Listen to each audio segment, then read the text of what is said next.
కొన్ని కార్పొరేట్ ఆసుపత్రులు అడ్డుగోలుగా వసూళ్లకు పాల్పడుతున్నారు. 70 లక్షంగా ట్రీట్మెంట్ పేరుతో కోట్లాది రూపాయలు వసూలు చేస్తున్నారు. కొన్ని సందర్భాల్లో శవాన్ని అప్పగించి చేసిన వైద్యానికి కూడా ముక్కుపిండి మరీ వసూలు చేస్తున్నారు. మొత్తంగా మనం చూస్తూనే ఉన్నాం. సాయంత్రం నుంచి కూడా హాస్పిటల్ వద్ద రెయిన్బో ఆసుపత్రి వద్ద పరిస్థితి ఏ విధంగా ఉంది, అసలు ఆ బాలుని యొక్క బంధువులపై ఆసుపత్రి సిబ్బంది ఏ విధంగా దాడి చేశారు, అంతేకాకుండా మా రిపోర్టర్పై కూడా దాడి చేశారు. ఇప్పటివరకు మనం చూస్తున్నాం. ప్రస్తుతం అక్కడ సిచ్యువేషన్ ఏ విధంగా ఉంది, ఎందుకంటే మాట్లాడడానికి లోపలికి కొంతమందిని ఒక 4 మెంబర్స్ని తీసుకెళ్లడం జరిగింది కాబట్టి చర్చలు సఫలమయ్యాయా, అసలు ఆ హాస్పిటల్ యాజమాన్యం ఏమంది, వీళ్ళకి నిజంగానే న్యాయం చేస్తుందా అనే విషయం తెలుసుకునే ప్రయత్నం చేద్దాం. ప్రస్తుతానికి ఇదే అంశానికి సంబంధించిన పూర్తి సమాచారాన్ని అక్కడి నుంచి ప్రజెంట్ మా అవినాష్ లైవ్ లో అందిస్తారు. అవినాష్, చెప్పండి, ప్రస్తుతం అక్కడ పరిస్థితి ఏంటి, చర్చలు సఫలమయ్యాయా? ఎందుకంటే ఆ బాలుడికి సంబంధించిన ఒక 4 కుటుంబ సభ్యులు లోపలికి తీసుకెళ్లి ఆ హాస్పిటల్ సిబ్బంది మాట్లాడే ప్రయత్నం చేశారు కాబట్టి.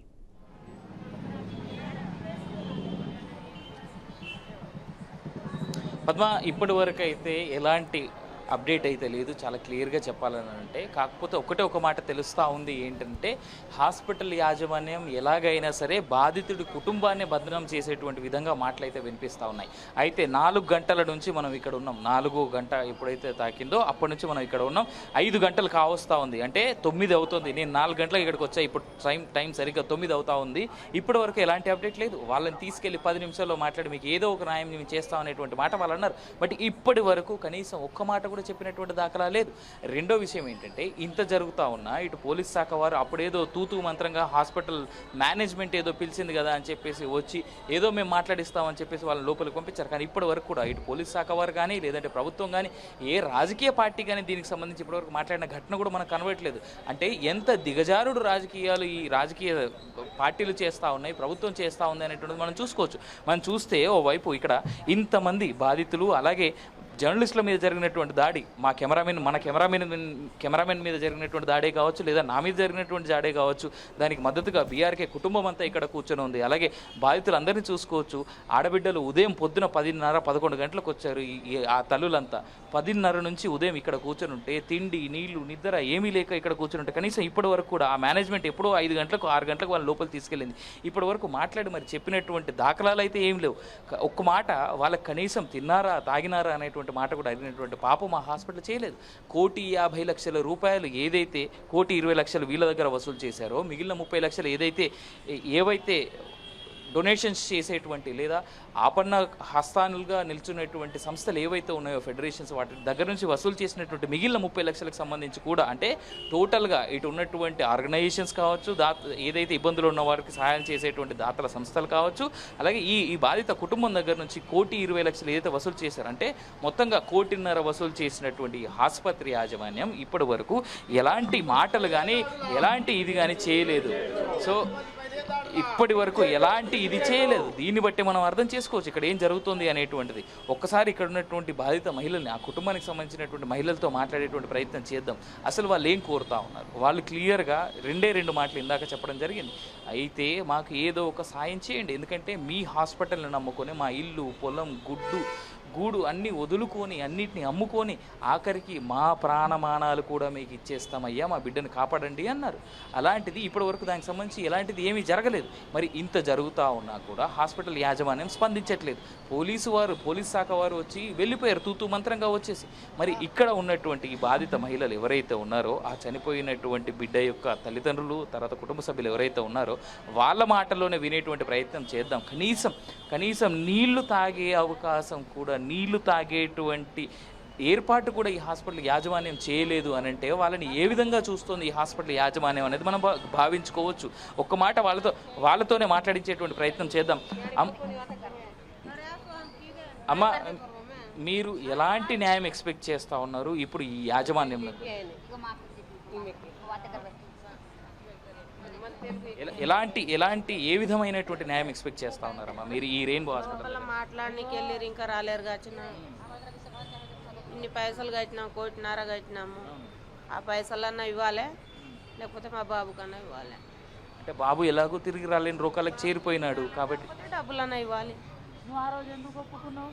ఆ రోజు నాకు బాబుకు 100% నీకు బాబును బతికిచ్చేది నా బాధ్యత అని ఎలా ఒప్పుకున్నావు? మా అన్ని సంతకాలు తీసుకున్నావు, నీ తాను అన్నీ ఉన్నాయని నువ్వు అంటున్నావు. నువ్వు చెప్పినాయి సరే మాది కొద్దిగా తప్పు ఉండొచ్చు, నీది ఎంత తప్పు ఉంది, 100% నీ బాబుని నీకు అందిస్తాము అని ఆ రోజు ఎలా చెప్పావు? మాకు అదే పోవడం.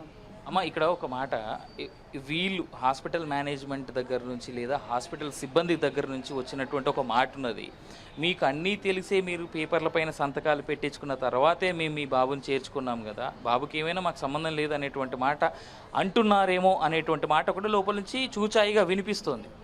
కానీ అలా కాదు కదా, మేము మీరు 100% మీ బాబుని మేము కాపాడి నీ చేతికి ఎలా నాకు తెచ్చిచ్చారో అలానే మీకు ఇస్తాము అని మీరు చెప్పడం జరిగింది. మేము దానివల్లనే సంతకాలం పెట్టడం జరిగింది. దాని తర్వాత న్యూర్ ట్రాన్స్ఫర్ చేయంగా మళ్ళీ తర్వాత జ్వరం వచ్చడం అది ఇది అని చెప్పడం జరిగింది. దాని తర్వాత బాబుకు సమయమే ఇచ్చావు. ఇంకేముంది మా ప్రాబ్లమ్స్? నువ్వు డాక్టర్ అన్నప్పుడు న్యూర్ నువ్వు ట్రాన్స్ఫర్ చేసినప్పుడు దాని ఒకటి సిచ్యువేషన్ మనకు ఇది పెరుగుతుందా ఇది లేదా అని చూసావా? స్కానింగ్ తీసావా? తీయలేదు కదా. ఇవి మాకు తెలియదు కదా, నీకు తెలుసు, నువ్వు డాక్టర్. ఇప్పుడు నువ్వు ఎందుకు అడుగుతున్నావు? గుచ్చి నీకు ఎందుకు అమ్మ? ఇప్పుడు మాకు కూడా నువ్వు ఆ రోజు ఇదే మాట మాకు అడిగిన ఉంటే మేము నువ్వు మళ్ళీ అదే రోజు సాయంత్రం చనిపోతాడు అన్నప్పుడు ఉదయము నువ్వు 3 ఆపరేషన్లు ఎట్లా చేసినావు? బాబు చనిపోయిన రోజు ఉదయం 3 సర్జరీలు చేశాడు. ఎట్లా చేసినావు? నువ్వు లోపల నుంచి కొద్దిగా ఏదో వాతావరణం అవుపిస్తుంది, కరెక్టే. మళ్ళీ ఆ రోజు 3 ఆపరేషన్లు ఎట్లా చేశావు చెప్పండి. అంటే సమయం గడుస్తున్న కొద్దీ చాలా విస్తుపోయే అంశాలు బయటికి చెప్తా ఉన్నారమ్మా మీరు, టైం గడుస్తున్న కొద్దీ. చెప్పాము బాబు ఎలా కండిషన్ అంటే 3 ఆపరేషన్లు చేస్తే బాబు బతుకుతాడు, లోపల క్లీన్ చేయాలి అని చెప్పేది కూడా జరిగింది. అంటే మాకు మీరు చెప్తురు కాబట్టి మేము అలా అని ఇది చేసుకున్నాం. కానీ నువ్వు మరిగా మాకు బాబుకు సమయమే బాడే అందిస్తామని మాకు తెలియదు కదా, నువ్వు చెప్పడం కూడా తప్పే కదా బాబు. అంటే పద్మ, దీన్ని బట్టి మీరు అర్థం చేసుకోండి ఏ విధమైనటువంటి చికిత్స ఇక్కడ జరిగిందని.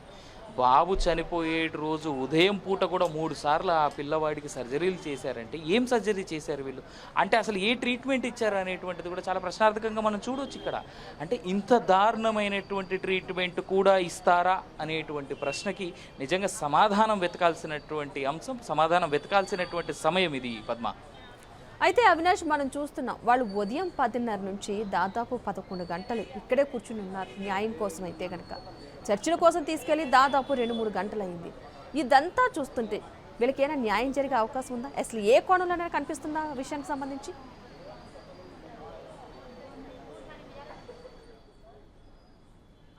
పద్మ, మీరు అడిగినటువంటి ప్రశ్న ఇంకా ప్రశ్నార్థకంగానే ఉంది. గత కొన్ని నిమిషాల క్రితం లేదా కొన్ని గంటల క్రితం ఇదే లైవ్లో నేను చెప్పడం జరిగింది. మీరు ఇదే స్టూడియోలో ఉండి మీరు స్వప్న కిరణ్మయ్య అడిగినప్పుడు కూడా నేను ఇదే మాట చెప్పాను, ప్రశ్నార్థకంగానే ఉన్నాయి మీరు అడుగుతున్నటువంటి ప్రశ్నలకు ప్రస్తుతానికి సమాధానాలు అనేటువంటిది. ఎందుకంటే మేనేజ్మెంట్ దగ్గర నుంచి ఈ క్షణం కూడా సమయం 9 దాటింది, ఇప్పటికి కూడా ఎలాంటి అప్డేట్ లేదు. వాళ్ళని కొన్ని గంటలుగా లోపల కూర్చోబెట్టి అదేదో టార్చర్ రూమ్లో కూర్చోబెట్టి మాట్లాడుతున్నటువంటి విధంగా మాట్లాడుతున్నారని చెప్పేసి లోపల ఎవరైతే బంధువులు వెళ్ళారో ఆ లోపల ఉన్నటువంటి వ్యక్తులు బయట ఉన్నటువంటి బంధువులకు ఫోన్ చేసి చెప్పడం జరిగింది. అంటే దీన్ని బట్టి అర్థం చేసుకోవచ్చు చివరాఖరికి ఈ హాస్పిటల్ యాజమాన్యం ఎంత దాకా దిగజారింది అని అంటే, ఆఖరికి మీ పిల్లవాడిని మీరే చంపుకోవడానికి మీరే కారణమయ్యారు అనేటువంటి మాట కూడా చెప్పడానికి వెనకాడనంత వరకు కూడా దిగజారినట్టుగా మనం చూస్తూ ఉన్నాం. మనం చూసుకోవచ్చు పద్మ. అంటే కేవలం డబ్బే ధ్యాసగా, డబ్బే యావగా ఇలాంటి ట్రీట్మెంట్లు, అసలు వాళ్ళు ట్రీట్మెంట్లు ఇస్తున్నారా లేదా కావాలని ప్రజల్ని తప్పుదోవ పట్టిస్తున్నారా అనేటువంటి ప్రశ్న కూడా మనందరిలో రేకెత్తక మానదు. మనం చూస్తూ ఉన్నాం ఉదయం నుంచి, అంటే సాయంత్రం ఎప్పుడైతే మనం వచ్చామో అప్పటి నుంచి కూడా హాస్పిటల్ యాజమాన్యం ఏ విధంగా ప్రవర్తిస్తోందా అనేటువంటిది. వింత వింత వ్యక్తులు, వింత వింత మనుషులు వింతైన వేషధారణలో వచ్చి ఉన్నటువంటి ప్రజల్ని రెచ్చగొట్టే విధంగా, వాళ్ళని భయపెట్టేటువంటి విధంగా, ఇన్ఫ్యాక్ట్ ఇంతకుముందు లైవ్లో కూడా మీరు చూసే ఉండుంటారు కనుక పద్మ, ఒక వ్యక్తి తాను ఏదో మందుల కోసం వచ్చానని చెప్పినటువంటి వ్యక్తి తను ప్రవర్తించినటువంటి తీరు మన బీఆర్కే ఫ్యామిలీ అందరిలోనూ విస్తుపోయేలాగా చేసింది. అతను ఎందుకు అలా ప్రవర్తిస్తున్నాడు అని అడిగితే, నేను కేవలం మందుల కోసం వచ్చానని చెప్పాడు అతను. కానీ అతని మోటో ఏంటి? అలాంటి వాళ్ళు ఇంకెంతమంది మన చుట్టూ తిరుగుతూ అడుగుతూ ఉన్నారు. దీన్ని బట్టి మనం అర్థం చేసుకోవచ్చు కదా ఈ హాస్పిటల్ యాజమాన్యం ఏ రకమైనటువంటి భయం లేకుండా, ఏ రకమైనటువంటి బెరుకు లేకుండా వాళ్ళు ఏ విధంగా బిహేవ్ చేయాలనేటువంటి ప్రయత్నంలో వాళ్ళు ఉన్నారనేటువంటిది. సో దీన్ని బట్టి మనం అర్థం చేసుకోవచ్చు పద్మ, ఇక్కడ ఏ విధంగా ఈ హాస్పిటల్ యాజమాన్యం బిహేవ్ చేస్తూ ఉంది, ఏ విధంగా ఏం చేస్తుంది అనేటువంటిది. ఇక్కడ చూస్తున్నటువంటి ప్రజలు కానీ, లేదు అంటే ప్రభుత్వం కానీ, లేదు అంటే ప్రతిపక్ష పార్టీలు కానీ ఇంకా కూడా దీనిపైన స్పందించకపోవడం ఏదైతే ఉందో అది నిజంగా చాలా విస్తుపోయేటువంటి అంశం. ప్రజాక్షేత్రంలో ఉన్నాం, మేము ప్రజల కోసమే పోరాడతామని చెప్పుకునేటువంటి ప్రజానాయకులు ఎవరైతే ఉన్నారో ఇప్పటి వరకు కనీసం ఒక్కడైనా వచ్చి, ఒక్క వ్యక్తి అయినా వచ్చి, చిన్న స్థాయి లీడర్ అని చెప్పుకునేటువంటి ఆ చిన్న స్థాయి వ్యక్తి అయినా వచ్చి కనీసం ఇప్పటివరకు ప్రజలకి మద్దతుగా నిలబడ్డా? ఎందుకు రాలేదు ఒక్క రాజకీయ నాయకుడైనా? అంటే కేవలం వీళ్ళంతా గిరిజనులనా, లేదంటే దీని వెనకాల ఇంకేదైనా మోటో ఉందా? అంటే వీళ్ళు ఇక్కడ ఉన్నటువంటి ఈ గిరిజనులు తర్వాత వీళ్ళ బంధువులంతా చెప్తున్నటువంటి మాట ప్రకారం ఆ రాజకీయ నాయకులు కూడా ఏమైనా అమ్ముడుపోయారా అనేటువంటి ప్రశ్న వీళ్ళంతా అడుగుతూ ఉన్నారు. ఇదంతా మన ప్రశ్నలు కాదు పద్మ. ఇక్కడ ఉన్నటువంటి ఈ గిరిజనులు బాధితులు ఎవరైతే ఉన్నారో 1,20,00,000 వరకు కూడా చెల్లించి బాబు ప్రాణాన్ని కాపాడుకోలేకపోయినటువంటి కుటుంబం ఏదైతే ఉందో, ఆసుపత్రి వాళ్ళు చేసినటువంటి ట్రీట్మెంట్, వాళ్ళు చేసినటువంటి విపరీతమైనటువంటి ట్రీట్మెంట్ కారణం చేత ప్రాణం కోల్పోయి ఇబ్బంది పడుతున్నటువంటి కుటుంబం ఏదైతే ఉందో, ఒక బాబుని నిండు ప్రాణాన్ని కోల్పోయినటువంటి కుటుంబం ఏదైతే ఉందో వాళ్ళు అడుగుతున్నటువంటి ప్రశ్న ఇది మనం అడిగేటువంటిది కాదు. ఇది కెమెరా సాక్షిగా, మన లైవ్ సాక్షిగా ఎన్ని లక్షల మంది చూస్తూ ఉన్నారు పద్మ. ఈ మాట సమాధానం చెప్పాల్సినటువంటి బాధ్యత ఆ పోలీసు వాళ్ళ మీద లేదా, ఆ హాస్పిటల్ యాజమాన్యం మీద లేదా? దీనికి సమాధానం చెప్పాల్సినటువంటి బాధ్యత కనీసం ప్రభుత్వం పైన కానీ ఆ సంబంధిత శాఖ మంత్రి గారి పైన లేదా? అంటే అదేవిధంగా అవినేష్ మనం చూస్తూ ఉన్నాము యాజమాన్యం తీరు. అంటే బాధితులకు వాళ్ళ న్యాయం చేయమని వచ్చినప్పుడు దాడి చేయడమే కాకుండా సపోర్ట్ చేయడానికి వెళ్ళినా మీ పైన కూడా దాడి చేయడం జరిగింది. అలాగే మన కెమెరామెన్ పైన కూడా దాడి చేశారు. అంటే ఏదో ఒక ధైర్యం ఉండబట్టే కదా వాళ్ళు ఇంత తెగించారు అనుకోవచ్చు అంటారు. అంటే వెనకాల వీళ్ళకి బ్యాక్ సపోర్ట్ చాలా ఎక్కువ ఉంది అనుకోవచ్చు, ఈ ఘటన బట్టి అనుకోవచ్చు అంటారా?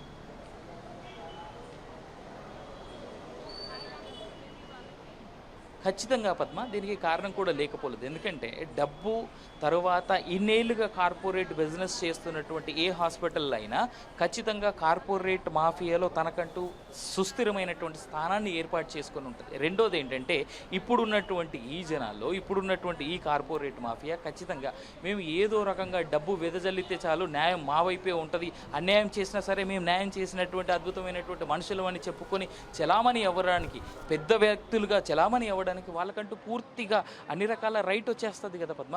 ఇప్పుడున్నటువంటి తరుణంలో, ఇప్పుడు జరుగుతున్నటువంటి ఈ సమాజంలో కేవలం డబ్బే అన్ని రకాలుగా మాట్లాడుతున్నది, దీంట్లో ఎలాంటి సందేహం లేదు. అండ్ నిస్సిగ్గుగా ఉన్నటువంటి చాలామంది కూడా దీనికి వంత పాడేటువంటి అవకాశాలు కూడా ఎంతకు లేకపోలేదు. సింపుల్ లాజిక్ చూసుకుందాం పద్మ, 1,20,00,000 కట్టినటువంటి ఈ కుటుంబము ఆ పిల్లవాడు చనిపోయినటువంటి రాత్రి కనీసం ఆ ఆడవాళ్ళు వాష్రూమ్స్ వాడుకుంటామంటే కూడా కేవలం కనీసం వాళ్ళని వాష్రూమ్స్ కూడా వాడుకోనియకుండా, అరే మీరు లంబడులు రాబోయి, మీరు రోడ్లపైన చెట్లపైన పోతారు కదా, మీరు అలాగే రోడ్లపైన పోండి, అలాగే పోయి పడుకోండి, రోడ్లపైన పడుకోండి, రోడ్ల మీదనే పోసుకోండి అని చెప్పేసి వాళ్ళని వాష్రూమ్స్ కూడా రోడ్డు పైన చేసుకునేలాగా చేశారు. అంటే రోడ్డు పైన పడుకునేలాగా చేశారు అని అంటే ఈ హాస్పిటల్ ఎవరి అండ చూసుకొని, ఎవరి ద్వారా ధైర్యాన్ని పొంది ఈ పద్ధతి ఈ విషయాన్ని ఇలా అవలంబిస్తూ ఉన్నారనేటువంటిది ప్రశ్నార్థకంగానే ఉంది. రెండోది, ఏదో రకమైనటువంటి ధైర్యం వెనకాల ఎవరో ఒకరి సపోర్ట్ లేకుండా మాత్రం వాళ్ళు ఇలా చేశారు అని అంటే మాత్రం ఖచ్చితంగా అది నమ్మశక్యం కానటువంటి విషయం. ఇంకొక విషయం ఏంటంటే ఇవాళ మీడియా పైన జరిగినటువంటి దాడి కేవలం నా పైన, మన కెమెరామెన్ ధనరాజ్ పైన జరిగినటువంటి దాడిగా భావించాల్సినటువంటి అవసరం లేదు. ముమ్మాటికి ఇక్కడికి రావాలనుకున్నా లేదా ఇలాంటి బాధితులకి అండగా నిలవాలనుకుంటున్నటువంటి ప్రతి మీడియా ఛానల్ పైన, ప్రతి మీడియా సోదరుడి పైన, ప్రతి జర్నలిస్ట్ పైన జరిగినటువంటి దాడిగానే దీన్ని అభివర్ణించుకోవచ్చు మనం. ఎందుకంటే ప్రజల పక్షాన ఎప్పుడు నిజాన్ని నిర్భయంగా బయట చెప్పేటువంటి మీడియా పైన జరిగినటువంటి దాడిగానే దీన్ని అభివర్ణించుకోవచ్చు కూడా. జర్నలిస్ట్ సంఘాలకు సంబంధించినటువంటి కార్యదర్శులు కావచ్చు, మిగిలిన వాళ్ళు కావచ్చు, ఎవరైతే మనతో ఫోన్లో లైవ్లోకి వచ్చి చెప్పారో వాళ్ళు కూడా ఖండించినటువంటి మాట ఇదే.